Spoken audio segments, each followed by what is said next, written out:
Hello and welcome once again to Raising the Bar. Our intention is to bring you success stories of real people in Hong Kong so you can learn about them, see what they do, emulate their success, get inspired so you can keep raising the bar in your own lives. So today we have with us Sunil Uttam. Sunil is a very well-known figure in the Indian community in Hong Kong, and he has great success in the business world.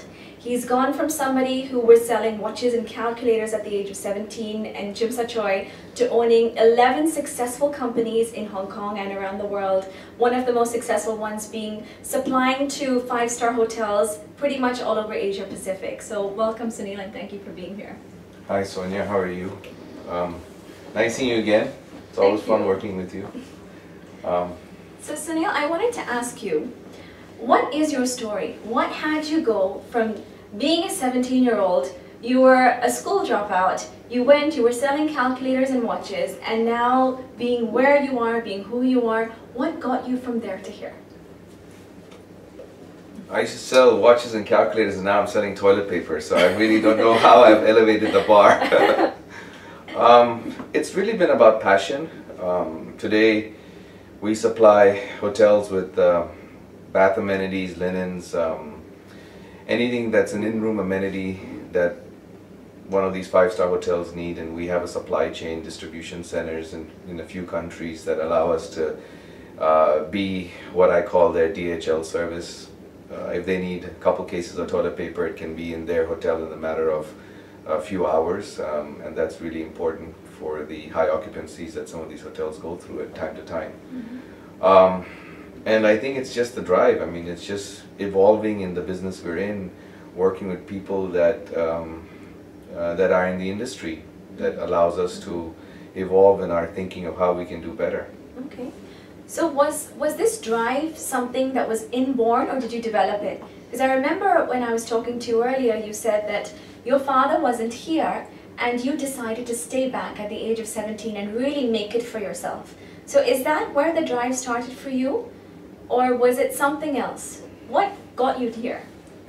Well, Dad ran a very successful business in Hong Kong, and he decided that you know, he didn't enjoy what he was doing in Hong Kong, and he decided to relocate. And I was not ready to move.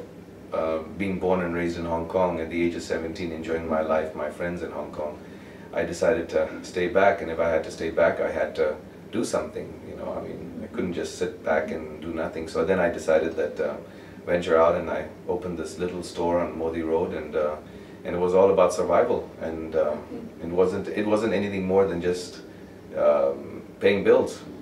Okay. So like everybody else, you were surviving at that age. Yeah. And was there a turning point where you went from surviving to, okay, now I'm going to make it big? Did you have a vision for yourself, maybe at that time or even now? Sonia, it's never about making it big. For me, it's always about people, it's about networking, it's about enjoying what I do today. My visions are all about enjoying and believing in the people who believe in me. So in your life, from again, where you were to where you are now, that's a big difference, it's a big leap. I'm sure you faced, you know, lots of different tribulations and challenges.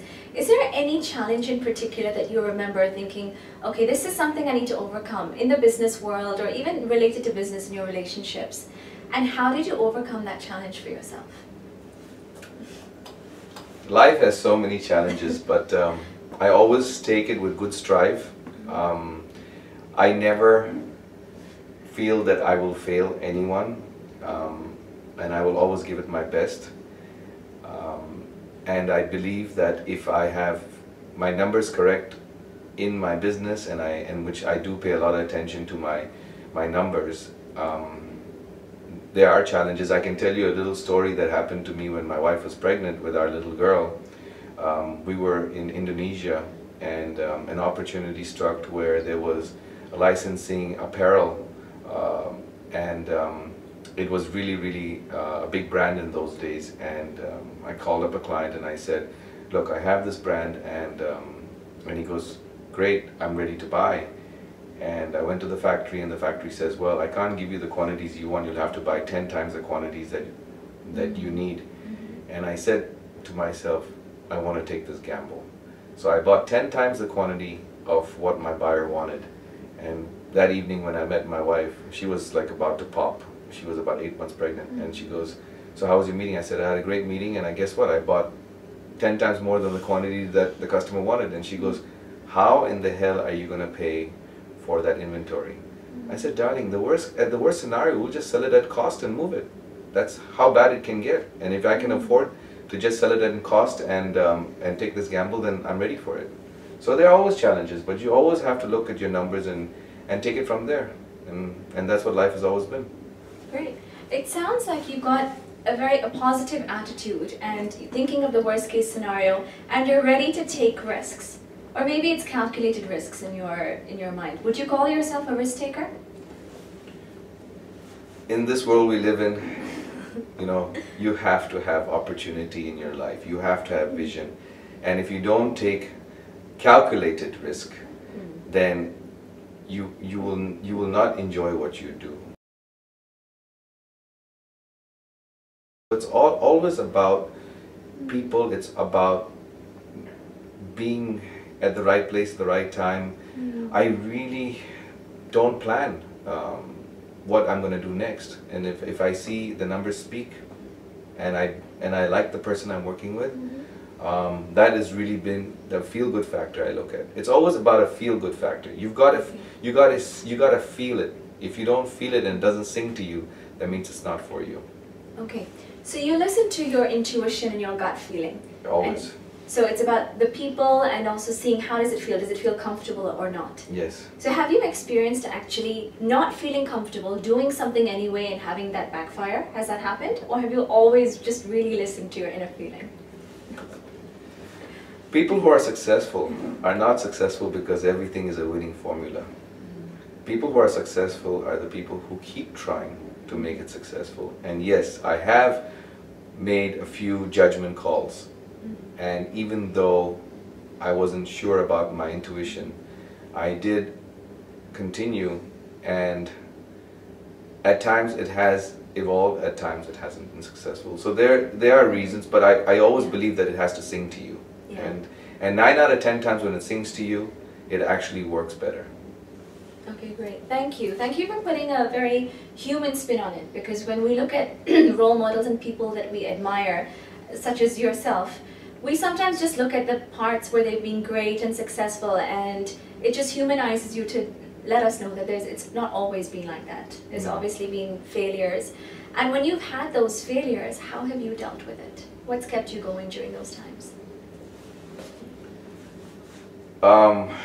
It does trouble you a few nights, a few evenings. You'll think about it. But what troubles me more is not the failure, is the fact that why is it that this went wrong, and how can we try to revive it? And if we cannot revive it, then we just have to say, well, we learned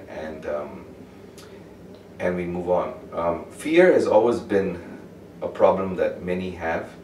I don't allow fear to get into my vision, because in most cases, if you do have fear, you'll never ever try to be an opportunist.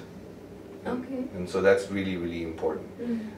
Many people have ideas, and many people want to pursue their vision, but then the fear kicks in, and then they next morning they wake up and they say, nah, I don't think it was a great idea. Which, and it might be so, you know, but in most cases, you sometimes just have to say, well, why not just do it? It's always about a positive attitude, and the biggest factor when you work, there should be no attachments. Materialistic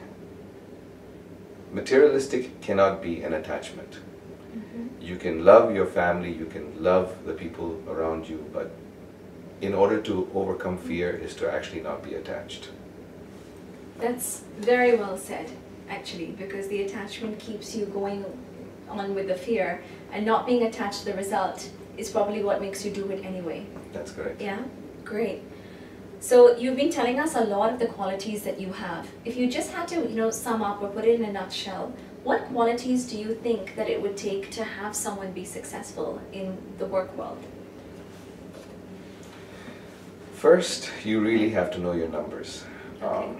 Secondly, you really have to have no attachment. And take it one step at a time. Do not keep on evolving on your own. You have to take it slow and steady. And you have to, more importantly than anything of the above, is believe in yourself, and the people who work with you have to also believe in you. These are the few points that I can share with you that I always work with. Recently I've been noticing with the research that I've done that there's two very distinct schools of thought.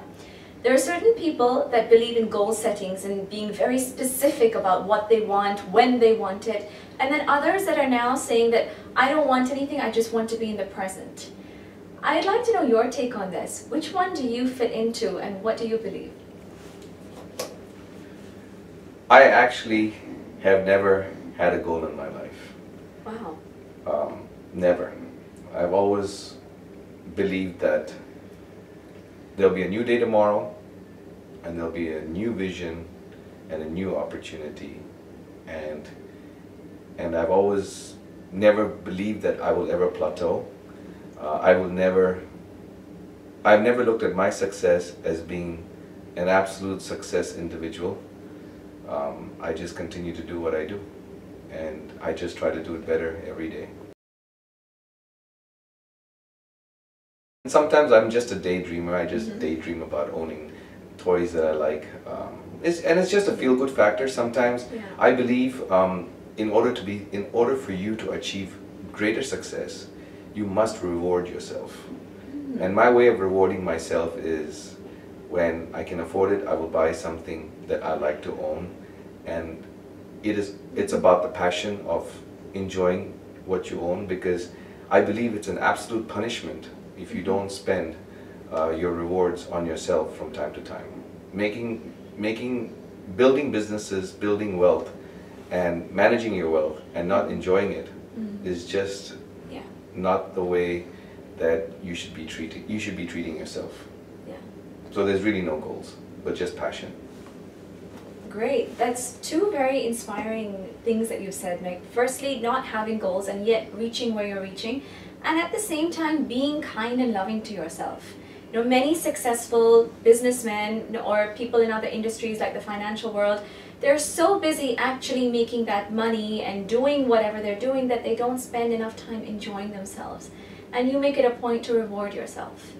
And another thing that I liked that what you said was that you daydream. With daydreaming, there is no attachment. No. It's holding that vision there and letting it go. And that's very similar to what we teach in manifestation. Really just seeing that vision and letting it go. And I don't know whether you know that or not, but you're doing it naturally. Well, before we close, I would love to ask you, for anyone out there who wants to be successful, who wants to be an entrepreneur, what advice would you give them? Wow, that's I still don't know if I can achieve that. No, but the advice I can give you is, firstly, you got to believe in yourself. Secondly, if you have to have that drive. There are leaders and there are followers. You can either be one or the other. You either lead, and sometimes leading can be a huge challenge, and times. And I have this saying. I always say these to my managers. You can't make a cook a pilot and a pilot a cook. So you have to identify the individual you are before you reach out to doing something different. Looking at other people who are successful is not really the right way of moving forward, or thinking that you can seek the same opportunity. We all are born, built, raised differently. Some have good points. We all have good points and we all have weak points. but you have to identify the strength that you have before you actually want to seek being an entrepreneur or being successful. Great, thank you, Sunil. That was very useful. So again, it's not about emulating somebody blindly, but really looking within yourself for your own strength and what is it that drives you. And we've seen from our conversation today that what drives you is your love for people, your love for relationships, and that is spiraled into so many different opportunities for you that has just come your way only because you've been doing what you love. So if anything, that's the takeaway I am taking, and I hope our audience would take. Find out what you love to do, and if it's a love for people like Sunil, go ahead, network, connect to people, and opportunities will come your way. So thank you so much, Sunil, for being with us today. Thank you.